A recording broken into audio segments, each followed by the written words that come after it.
આપણી મનપસંદ રમતોમાં ખેલાડીઓની તાકાત અને કૌશલ્ય સિવાય બીજું શું હોય છે? આજે આપણે એ છુપાયેલા આંકડાઓની દુનિયામાં જઈશું જે આખી મેચનું પરિણામ બદલી શકે છે. તો ચાલો રમત પાછળના આ ગણિતને સમજીએ. ચાલો એક સવાલથી શરૂઆત કરીએ. શું કોઈ રમત ફક્ત મેદાન પરના શારીરિક કૌશલ્યથી જ જીતી શકાય છે? મતલબ, આપણે હંમેશા ખેલાડીઓની સ્પીડ અને તાકાતની જ વાત કરીએ છીએ, પણ શું જીતનું સાચું રહસ્ય ક્યાંક બીજે છુપાયેલું હોઈ શકે છે? હા, કારણ કે મેદાન પર એક બીજી રમત પણ રમાઈ રહી હોય છે, અને એ છે આંકડાઓની રમત. ખરેખર તો રમતગમતનું મેદાન એક પ્રયોગશાળા જેવું જ છે, જ્યાં ગણિતના સિદ્ધાંતો અને વિજ્ઞાનના નિયમો ખેલાડીઓના પ્રદર્શન સાથે ભળી જાય છે. અને આ જ મિશ્રણ આપણને રમતની એકદમ નવી અને ઊંડી સમજ આપે છે. તો ચાલો સૌથી પહેલાં એ સમજીએ કે ગણિત કેવી રીતે રમતનો એક અભિન્ન ભાગ છે. આપણે જોઈશું કે કેવી રીતે સંભાવના એટલે કે પ્રોબેબિલિટી દરેક ક્ષણે અને દરેક નિર્ણયમાં છુપાયેલી હોય છે. તમે વિચારતા હશો કે ક્યાં?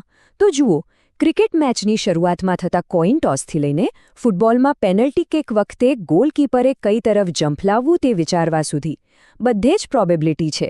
એટલું જ નહીં, ટીમની રણનીતિ બનાવતી વખતે પણ કયા ખેલાડીનું ફોર્મ કેવું છે એના આધારે જે નિર્ણયો લેવાય છે એ બધા પાછળ સંભાવનાનું ગણિત જ કામ કરતું હોય છે. તો આ છુપાયેલી રમતને સમજવા માટે આપણને ગણિત અને વિજ્ઞાનના બે બહુ જ પાવરફુલ ટૂલ્સની જરૂર પડશે. ચાલો એને જાણીએ. આપણું પહેલું ટૂલ છે સંભાવના અથવા તો પ્રોબેબિલિટી. હવે આ કોઈ બહુ જટિલ વસ્તુ નથી. સિમ્પલ ભાષામાં કહીએ તો તે કોઈ ચોક્કસ ઘટના બનવાની શક્યતાને આંકડામાં માપવાની એક રીત છે. જેમ કે આજે વરસાદ પડશે કે નહીં એની શક્યતા કેટલી છે, બસ એ જ. અને એને માપવાનો આઈડિયા પણ બહુ સિમ્પલ છે. તે ફક્ત એક ગુણોત્તર છે. આપણને જે જોઈએ છે એ પરિણામ મળવાની શક્યતા કેટલી અને એની સામે કુલ કેટલા પરિણામો આવી શકે છે. દાખલા તરીકે, પાસા પર 6 આવવાની સંભાવના કેટલી? તો કે 6 માંથી 1. બસ આટલું જ. અને આપણું બીજું સાધન છે પ્રેડિક્ટિવ એનાલિટિક્સ. આ વિજ્ઞાનની એક શાખા છે જ્યાં આપણે ભૂતકાળના ડેટા અને પેટર્નનો અભ્યાસ કરીને ભવિષ્યની આગાહી કરીએ છીએ.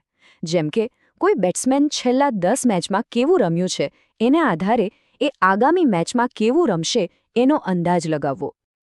ચાલો હવે બહુ થિયરી થઈ.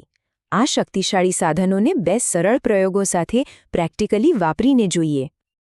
સૌથી પહેલાં ચાલો શુદ્ધ સંભાવનાને સમજવા માટે એક ક્લાસિક પ્રયોગ કરીએ, સિક્કો ઉછાળવાનો. પ્રયોગ એકદમ સરળ છે.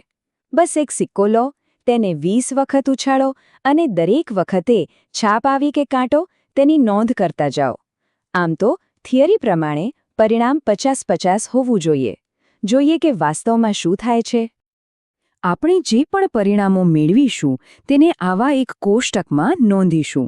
આનાથી આપણને એ ગણતરી કરવામાં મદદ મળશે કે પ્રયોગ દરમિયાન છાપ આવવાની વાસ્તવિક સંભાવના કેટલી રહી અને કાંટો આવવાની કેટલી. શું એ થિયરી પ્રમાણે 50-50ની નજીક આવે છે? પણ એક મિનિટ, રમતગમત કંઈ સિક્કા ઉછાળવા જેવી તો નથી, ખરું ને? એમાં તો કૌશલ્ય અને ભૂતકાળના પ્રદર્શનનું પણ મહત્વ હોય છે. તો હવે ચાલો પ્રિડિક્ટિવ એનાલિટિક્સનો ઉપયોગ કરીએ. તમારા કોઈપણ મનપસંદ ક્રિકેટરને પસંદ કરો.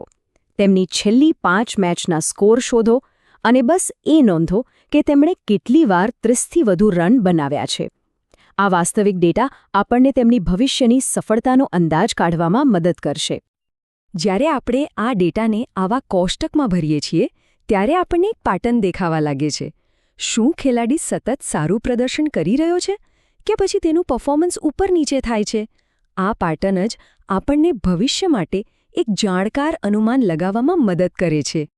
તો આ બે સરળ પ્રયોગો પરથી આપણે શું તારણ કાઢી શકીએ? ચાલો જોઈએ કે શુદ્ધ તક અને ડેટા પર આધારિત આગાહી વચ્ચે શું મોટો તફાવત છે. અને અહીં જ મુખ્ય તફાવત સ્પષ્ટ થાય છે. જુઓ, સિક્કો ઉછાળવો એ શુદ્ધ તકની રમત છે, જ્યાં ભૂતકાળના પરિણામો ભવિષ્યને અસર નથી કરતા.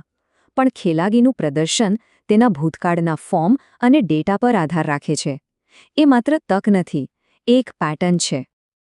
દાખલા તરીકે, જો કોઈ ખેલાડીએ તેની છેલ્લી 5માંથી 4 મેચમાં સારું પ્રદર્શન કર્યું હોય તો ગણિત પ્રમાણે તેની આગામી મેચમાં સફળ થવાની 80% સંભાવના છે. આ માત્ર એક અંદાજ નથી, આ ડેટા પર આધારિત એક તારણ છે. આનો અર્થ એ છે કે આપણે માત્ર એક દર્શક તરીકે નહીં, પણ એક વિશ્લેષક તરીકે રમતને જોઈ શકીએ છીએ. સરળ ડેટા કલેક્શન અને તાર્કિક આગાહીઓ આપણને રમતની એવી ઊંડી સમજ આપે છે જે પહેલાં કદાચ આપણી પાસે ન હતી.